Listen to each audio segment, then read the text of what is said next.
terakhir ya teman-teman, mungkin dari Bung Rocky nih. Save the last for the best. Oke. Cari akal dulu ya. Saya nggak bisa lihat apa nih. Saya nggak bisa lihat wajah saya sendiri.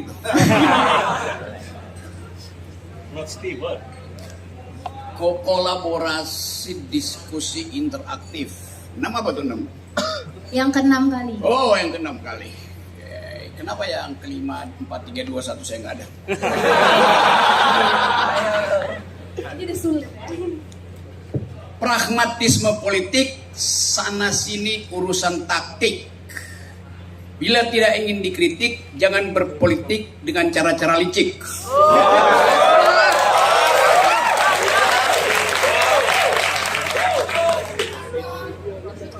Anies Baswedan,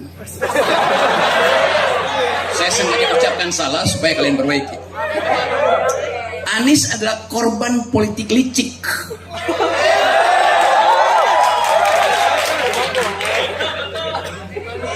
Banyak penghalang ditaruh. Kameramen bingung. Iya. Jalannya ditutup. Dia kasih itu soalnya. Tapi yang ditutup di bumi bisa dibuka di langit. Mantap. Dibuka di langit maksudnya dibuka oleh kekuatan teknologi yang namanya cloud. Karena itu percakapan di cloud tentang Anies lebih banyak daripada percakapan di koran-koran yang dikuasai negara. Jadi kita selalu tahu bahwa setiap upaya untuk menghalangi hak demokrasi, di dalamnya ada cara-cara taktis. Kita dulu berharap bahwa Pak Prabowo lebih dahulu mendaftar. Tapi mungkin jalan di langit masih tertutup. Anies adalah korban dari kelicikan. Mahkamah Konstitusi adalah pelaku kelicikan. Kenapa enggak? Ya, mahkamah keluarga. Bahkan saya mau sebut bukan mahkamah keluarga, maksiat keluarga.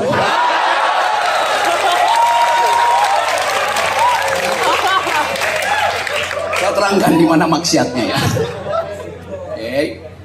Bayangkan, ada seorang bocah menelpon apa? Paman, enggak. Ada seorang bocah menelpon suami dari tantenya. Saya nggak bilang paman. Supaya abangnya bisa jadi wakil presiden atas perintah bapaknya. Apa nggak maksiat tuh? Jadi itu yang terjadi. Sebuah keluarga berupaya untuk mengendalikan sebuah bangsa, sementara setiap malam 9 juta keluarga di Indonesia tidur dengan perut keroncongan. Kelaparan di Indonesia itu ada 9,8 juta keluarga, tertinggi di Asia tuh. Apa itu bukan kemaksiatan sebuah keluarga? Padahal hak dari 9, juta orang itu untuk memperoleh nutrisi minimal yang harus diberikan oleh negara. Ketika mereka bangun pagi, dia hanya berharap dapat BLT. Anda bayangkan, hak warga negara untuk disuapi oleh negara.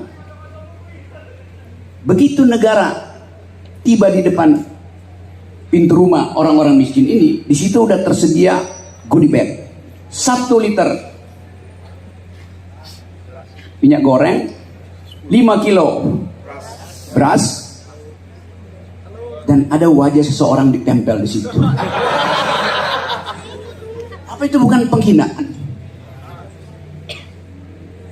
Presiden tidak perlu punya visi, karena visinya udah ditulis di Undang-Undang Dasar, yaitu cerdaskan kehidupan bangsa dan pelihara fakir miskin. Itu perintah konstitusi. Siapapun yang jadi presiden, perintah itu harus dia lakukan dulu. Cerdaskan kehidupan bangsa, artinya jamin bahwa orang Indonesia IQ-nya harus lebih tinggi dari simpanse. IQ kita sekarang itu di ukuran internasional cuma 78. Ada simpanse yang bahkan IQ-nya 100. Anda bayangkan keadaan kita hari ini. Jadi kita mau tagih dari kekuasaan. Mengapa kita melarat? Mengapa Anda masih harus bayar uang kuliah padahal Anda pemegang kedaulatan yang diperintahkan oleh konstitusi supaya jadi cerdas. Anda masuk UI sekarang, Anda masuk fakultas kedokteran, Anda mesti keluar 2 miliar rupiah tuh buat nyogok lewat jalur mandiri. Saya tahu tuh banyak rektor yang ditangkap karena memanfaatkan jalur mandiri dipakai buat nyogok. Ada anak SMA teman saya nomor 1 nggak bisa masuk UI. Yang paling bodoh di kelasnya itu masuk UI karena punya 2 miliar. Ya, boleh banget. Karena itu nggak ada yang ngawasin tuh. Mestinya semuanya dites aja, kalau bego ya bego. Kan itu dasarnya kan. Kenapa? Karena dibisniskan pendidikan itu. Anda dapat KIP tadi, lalu Anda takut kritik pemerintah, seolah-olah itu beasiswa pemerintah. Beasiswa itu saya yang bayar melalui pajak saya, melalui pajak Pak Habil dan teman-teman saya. Jadi itu adalah hak saudara, bukan hadiah dari negara. Karena negara ini bukan negara kapitalis, bukan negara neolib. Negara ini dirancang berdasarkan perintah konstitusi, pelihara fakir miskin. Artinya gratiskan kesehatan supaya dia bisa berpikir tanpa harus dibebani dengan iuran BPJS. Seolah-olah udah dapat iuran BPJS, negara sudah merawat mereka. Anda sakit, Anda pergi ke rumah sakit punya BPJS, dokternya bilang iya, tapi nggak ada dokter di sini. Ada dokter, iya, tapi peralatannya nggak ada. Terpaksa Anda pindah ke rumah sakit swasta yang bayar mahal. Jadi teori tentang negara kesejahteraan tidak dipraktekkan di kita. Itu yang terjadi. Nah karena itu saya balik pada kemaksiatan tadi ya. Sekarang orang berupaya untuk memuji-muji, misalnya Mahkamah Konstitusi kan masih ada dissenting opinion, jadi tidak betul direkayasa. Buktinya Saldi Isra masih ngoceh. Anda baca kan Saldi Isra? Nah Saldi Isra udah ngoceh dari 5 tahun lalu. Setiap kali dia bikin dissenting opinion, tapi setiap kali skornya ada 5-4, 6-3. Artinya apa? Artinya Saldi Isra diumpankan di situ untuk seolah-olah masyarakat anggap bahwa nggak ada rekayasa karena ada dissenting opinion dari Saldi Isra. Konyol. Mestinya Saldi Isra sadar bahwa dia hanya dimanfaatkan di situ, diumpankan untuk jadi devil's advocate. Bahasa Latinnya advocatus diaboli, seolah-olah kritis. Padahal itu bagian dari sistem. Secara sistemik diarahkan mesti ada yang dissenting opinion, tetapi di ujung dissenting opinion itu tidak akan mempengaruhi keputusan akhir. Itu penyelundupan kemaksiatan hukum tertinggi dibuat oleh istana. Bukan betul, sangat betul. Yang lu korting-korting kalimat gue. Jadi apa yang mesti kita periksa sekarang? Sibuk para elit politik persoalkan kembali keputusan Mahkamah Konstitusi. Ngapain? Faktanya udah terjadi. Yang mesti dipersoalkan adalah perilaku politik presiden. Apakah cerita tadi di awal ketika seorang bocah menelpon suami dari tantenya atas perintah bapaknya, apakah itu perbuatan tercelah? Bukankah di dalam ilmu hukum impeachment itu dimungkinkan kalau ada perbuatan tercelah dari kepala negara? Sekarang coba Anda kumpulkan berapa banyak perbuatan tercela yang dibuat oleh Jokowi.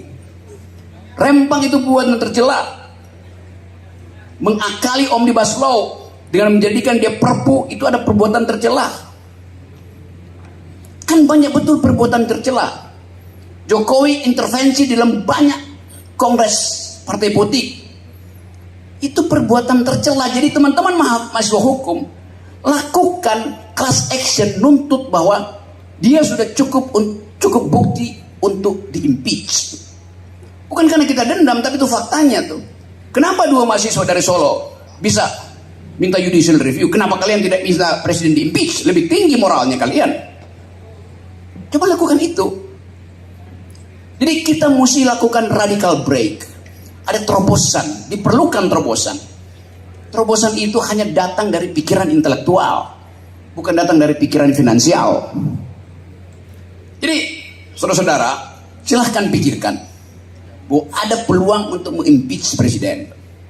Bukan saya komporin, faktanya begitu, ada di dalam konstitusi. Disebutkan dengan jelas, presiden bisa dijatuhkan bila dia melakukan perbuatan tercela. Saya rumuskan tadi, kemaksiatan keluarga. Jadi, periksa secara serius.